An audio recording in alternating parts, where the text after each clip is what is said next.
Good morning, everyone. Good morning. Welcome to Strip Club. Are we excited? Yeah. It is our Christmas strip club that we're doing this morning. Ho. Ho, thank you. Ho, ho, ho. 109 days. This just in. There's 109 days to Christmas. Have you done your shopping yet? Have you made your quilts yet? Well, I've got the quilt that you're going to make this year for Christmas, right? Yes. It's called Prickly Pear. I love it. Yeah. I love it. You love it too? Thank you. Okay, so Prickly Pear is not hard to make. It is one block, set on point. The strips that we use are red and green strips that we've pulled from our floor and we've cut up into 2.5-inch strips. It does not have to be Christmas. Can you picture it in other colorways? Yes. Absolutely. But since ours is Christmas, we'll talk about the Christmas fabrics that we use. So we had a collection of reds and greens and actually some grays because we pulled all of these fabrics to go with the border print that we have over here. That's how we got to these fabrics. In addition to those 2.5-inch strips, we have a background fabric, white, and an accent fabric, which is also used as the setting triangles. We then repeat that same green fabric, the accent and setting, in border 2, and we use a nice contrast for border 1. So in addition to your strips, you have background, accent, which is also the same fabric as used as the setting, border 1, border 2, and border 3. So collect all of that stuff, follow the pattern. There are multiple sizes in the pattern, so decide what size you want to make. This size is the twin. The twin, as you'll see in your pattern, which you should get from your local quilt shop. Support your local quilt shops. And since we are your local quilt shop, you have the pattern. The twin takes 39 strips. That means if there's one strip you absolutely hate, you can put it aside and use only in case of emergency. Lap, throw, twin, queen, king. And then, of course, we have all the yardage for the other fabrics. Background, accent, border 1, border 2, border 3. So the first thing you do is collect all your strips, and you will cut your strips in 2 segments. Just follow the directions as listed. Some 10.5, some 8, some 6.5, some 4.5, and then cut your background fabric and cut your accent fabric.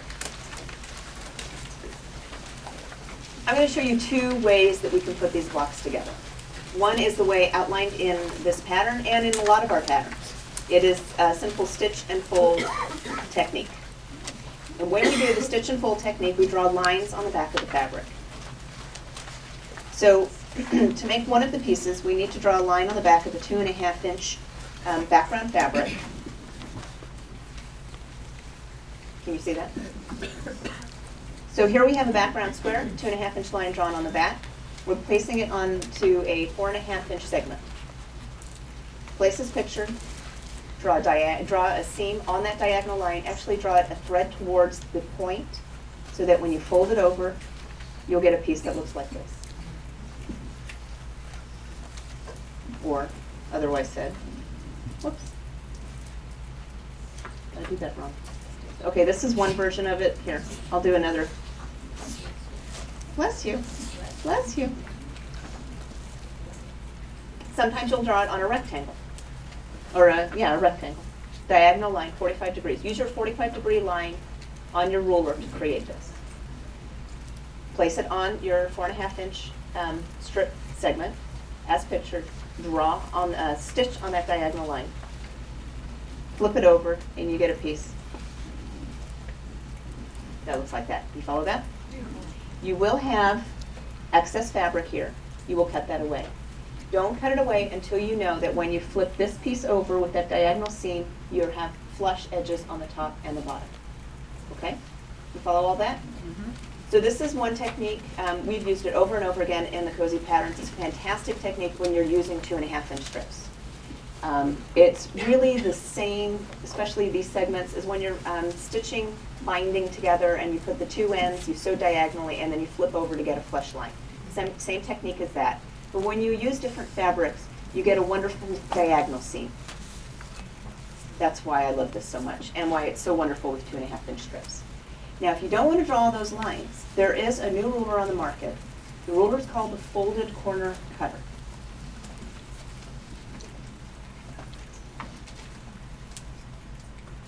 I'm sorry, folded corner clipper. This is the packaging for the folded corner clipper. This is the ruler for the folded corner clipper. It's a simple triangle ruler. I'll put it here so you can see it. Simple triangle ruler, but what's magic about it is that now you don't have to draw the lines. Would you like to see how it works? Yes. Yes. Thank you. Thank you. I like that. That was a nice addition.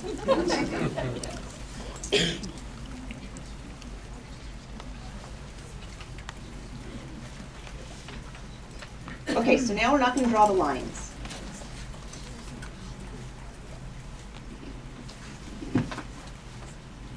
But we do place the background fabric the same way we placed it last time.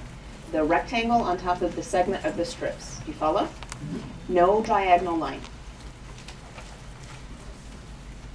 We take the folded corner clipper ruler and we will place it so that the lines match up, and we will cut away that excess fabric.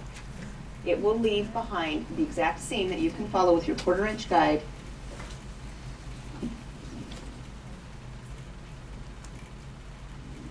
You have to take that as a unit to your sewing machine. You can stitch a 1/4 inch from there to there. And with that, you have sewn on that imaginary diagonal line that you didn't have to draw. Isn't that impressive? Not only that, you've also cut away that excess fabric. So now with one gadget, you can get 2 steps into one. It's brilliant. It is brilliant. The ruler is by Prairie Sky Quilting, and it is fairly new. We were happy to discover it, and I think it's a really nice match for this flip and fold technique, which we love so much. We do over and over and over again here. So is everyone going to run out and buy one? Yes. Run out, we're already here. I'm getting my pieces mixed up. Okay, so the pattern will tell you, using whichever technique you choose, the pattern will tell you how many of which pieces to match up, how to put it all together. When you have all of those pieces sewn together, you will assemble your block.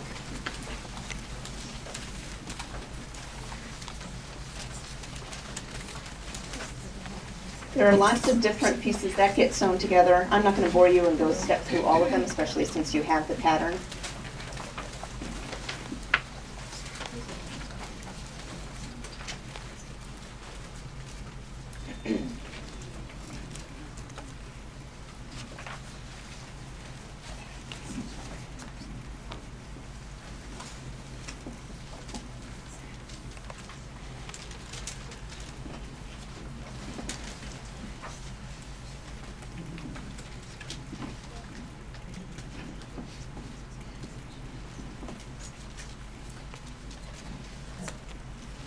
So when you put these together, make sure you follow the picture.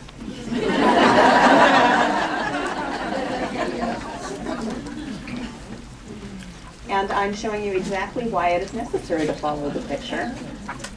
Because without following the picture, you're not going to get the same block. It wouldn't be wrong, it would just be different.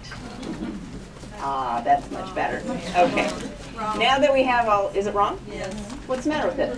The right second one. Yeah, Yeah. the dark green, flip it Yeah, around. flip it, yeah, flip it around. Reverse. Point to the center. Point goes in the center. Yeah, Yeah. point her in instead of out. There you go. Well, then there's 2 changes I have to make, isn't there? Yeah.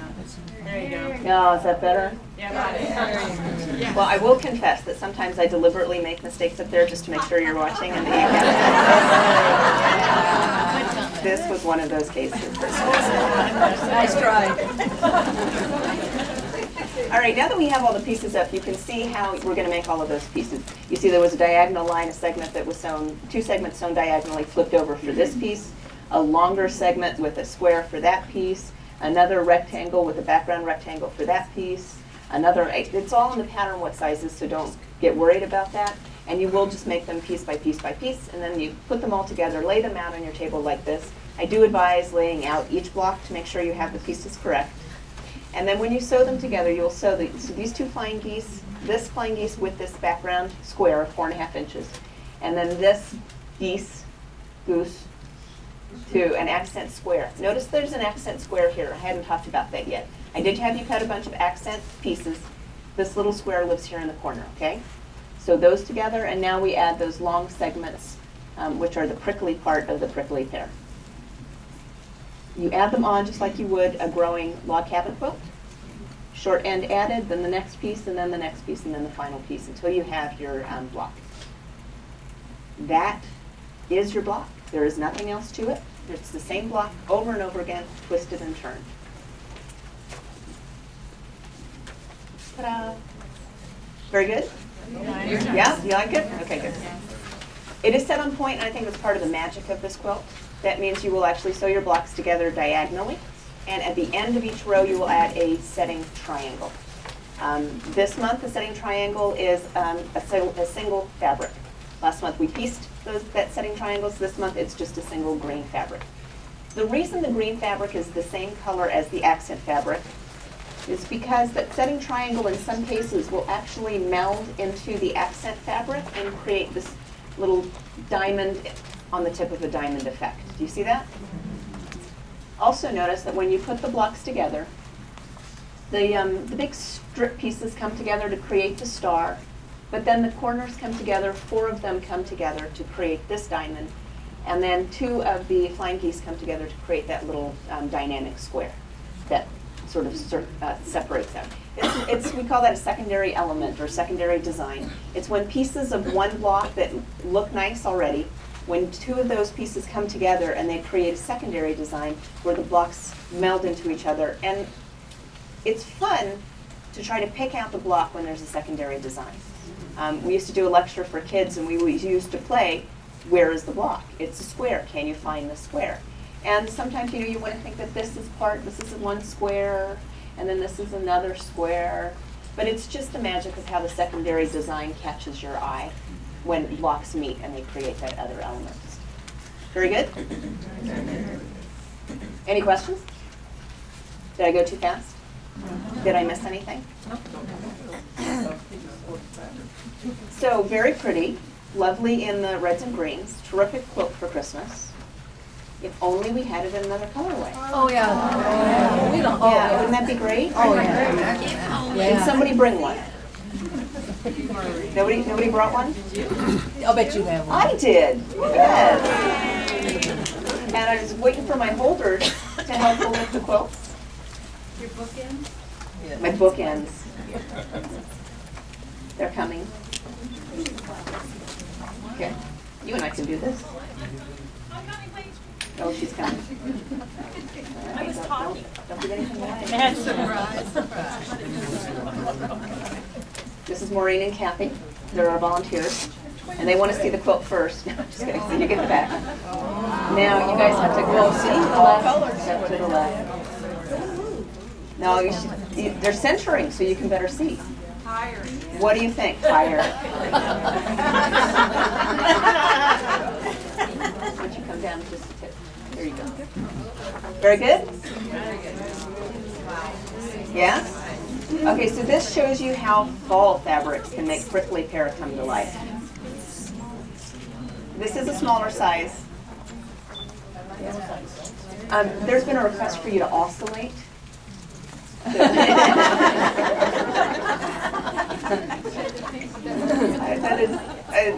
That's funny. You knew exactly. Now the other way.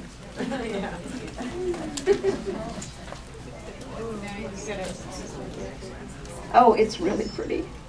And now for our local customers, I'll tell you that we have these strips cut down into 2.5-inch strip bundles also. It's a smaller bundle because this makes a smaller size quilt. So you kind of have your choice to make either or both. So this is the Prickly Pear quilt. It's designed by Georgette DeLorco. That's my mom. We like Mom. We like Mom too. She's very talented. Some of our best-selling patterns are her designs. And to think she didn't quilt before we opened up the quilt shop. Wow. Talent is talent though, you know what I mean?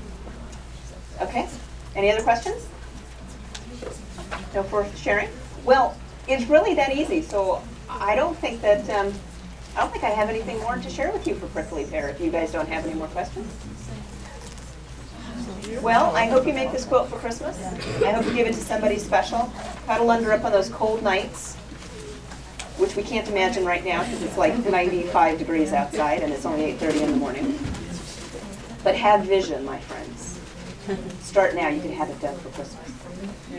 So if there's no more questions, thanks very much for coming, and we'll see you next time.